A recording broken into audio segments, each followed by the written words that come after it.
We're talking with some friends here from what I said was a Leukemia and Lymphoma Society, but that's not the case anymore. I'll tell you why in a second. Their annual Light to Night event, that still goes on, scheduled for October 9th at a new location. That would be Renshaw Field. I want you to say hello to Jen McGarry and Kristen McJunkins.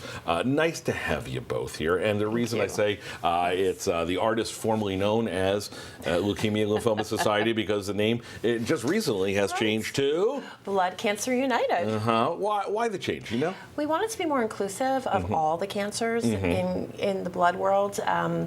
It's not just about leukemia and lymphoma, myeloma, MDS, or a lot of other blood cancers, and we wanted to make sure we reflected that in our name. We're going to talk about the event in just a second, but one of the things that I've been part of this for a number of years, and the one thing that always amazes me are the stories, the family members who are survivors themselves or helping out, and you're a little bit of both, right? In a way. Yes. Not only are you a cancer survivor, but you have a link with your mother.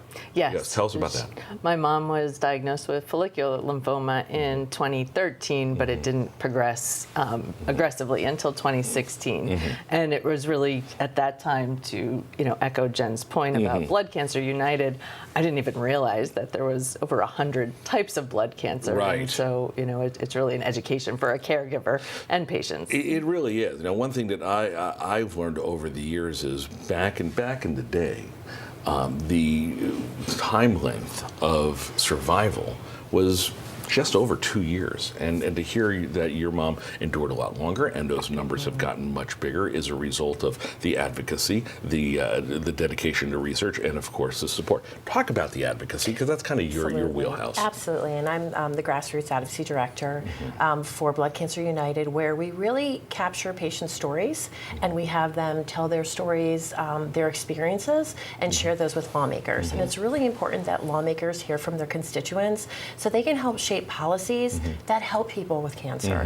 We're talking about access to health care, making it more affordable, better treatments, better clinical trials, more opportunities for funding. So it's really important. It's very empowering for people to share their stories. And the stories may not necessarily have any happier of an ending, but at least the stories get happier in what has been developed, in what has grown over the years, right? What have you noticed with the stories? People are living longer lives because of research and because they're sharing their stories with lawmakers about maybe situations where they don't have access to care or they can't afford medical bills. So we're able to work with them to kind of take some of those stressors away and find policy that will protect patients from medical debt or that will allow more clinical trials or more research to take effect. Okay, and all these stories are what you're going to hear October 9th at Renshaw Field for the annual Light to Night event, which is going to be all about what?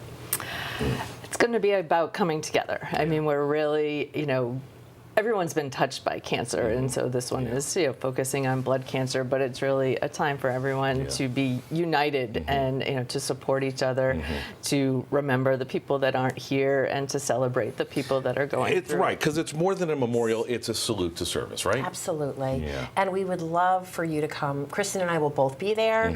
Please come find us at the event. We'll tell you how you can get involved and what we're working on. And you've hired a dashing debonair host to do the whole thing, right? Here's the details. By the way, I've already warned them that having a weatherman as a host does not guarantee good weather, but we'll see. Let's put the information up on the screen. I think we have it. October 9th, Light Tonight is going to be, if we don't have it now, we'll get it to you on our website at fox61.com, where they'll link you to all the stories and the ways to support, and hopefully more attendance on October 9th. Ladies, thanks for coming in. Thank you. Thank you. We appreciate you.